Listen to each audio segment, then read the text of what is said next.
Hello ಗೆಳೆಯರೆ, ಎಲ್ರಿಗೂ ನಮಸ್ಕಾರ.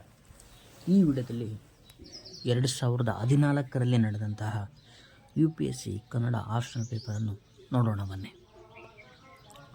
ಮೊದಲ ಪ್ರಶ್ನೆ, ದ್ರಾವಿಡ ಭಾಷಾ ಪರಿವಾರ. ನಂತರದ ಪ್ರಶ್ನೆ, ಪಂಪನ ಆದಿಪುರಾಣದಲ್ಲಿ ಬಾಹುಬಲಿಯ ಸಂವಾದ. ನಂತರದ ಪ್ರಶ್ನೆ, ಅಕ್ಕ ಮಹಾದೇವಿಯ ವಚನಗಳಲ್ಲಿ ಸತಿಪತಿ ಭಾವ. ನಂತರ ಕನ್ನಡದಲ್ಲಿ ಶೂನ್ಯ ಸಂಪಾದನೆಗಳು. ಅದೇ ರೀತಿಯಾಗಿ ಮುಂದುವರೆದು ಕನ್ನಡ ನವೋದಯ ಕಾವ್ಯದಲ್ಲಿ ಪ್ರೇಮ. ನಂತರ ವಚನ ಮತ್ತು ಕೀರ್ತನೆಗಳ ಸಾಮಾನ್ಯ ಸ್ವರೂಪವನ್ನು ವಿವರಿಸಿ. ಕನ್ನಡ ಕಾದಂಬರಿಗಳಲ್ಲಿ ಪ್ರಗತಿಶೀಲತೆಯ ಕುರಿತು ವಿವೇಚಿಸಿರಿ. ನಂತರ ಕನ್ನಡದಲ್ಲಿ ನವ್ಯಕಾವ್ಯದ ಬೆಳವಣಿಗೆಯನ್ನು ವಿವರಿಸಿ. ನಂತರ ದಲಿತ ಬಂಡಾಯ ಕಾವ್ಯದ ಸಾಮಾಜಿಕ ಪ್ರಸ್ತುತಿಯನ್ನು ಚರ್ಚಿಸಿರಿ. ನಂತರ ಜನ್ನನ ಅಮೃತಮತಿ ಮತ್ತು ಚಂಡಶಾಸನ ಪಾತ್ರಗಳ ಸಂಕೀರ್ಣವನ್ನು ವಿವೇಚಿಸಿರಿ.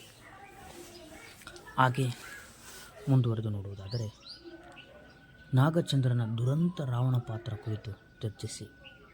ನಂತರ ಹರಿಹರನ ರಗಳೆಗಳ ನಾಯಕರನ್ನು ಕುರಿತು ವಿವರಿಸಿ.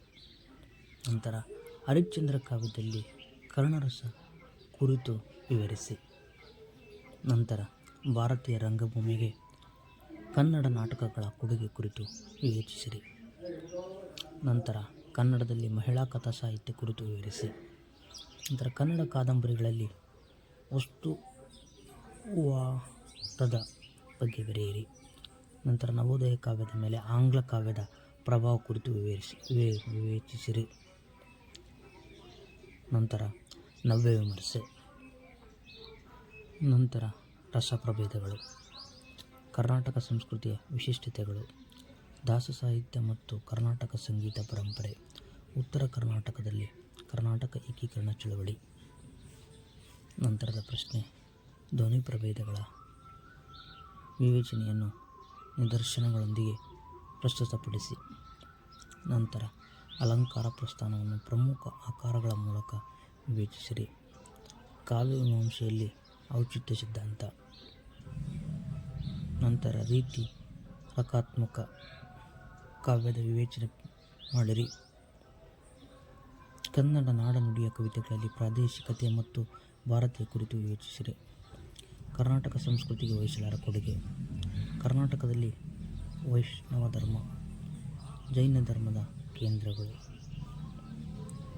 ನಂತರ ಪ್ರಾಚೀನ ಮತ್ತು ಮಧ್ಯಕಾಲೀನ ಕನ್ನಡ ಸಾಹಿತ್ಯಕ್ಕೆ ಧರ್ಮ ಪ್ರಮುಖ ಪ್ರೇರಣೆಯಾಗಿ ಚರ್ಚಿಸಿ. ರಾಷ್ಟ್ರಕೂಟರ ಕಾಲದಲ್ಲಿ ಸಾಹಿತ್ಯ ಸಂಸ್ಕೃತಿಯ ಸಂವರ್ಧನೆ ಕುರಿತು ವಿವೇಚಿಸಿರಿ. ಕರ್ನಾಟಕದಲ್ಲಿ ನೃತ್ಯ ಕಲೆ, ಕರ್ನಾಟಕದಲ್ಲಿ ವಾಸ್ತುಶಿಲ್ಪದ ಬೆಳವಣಿಗೆ.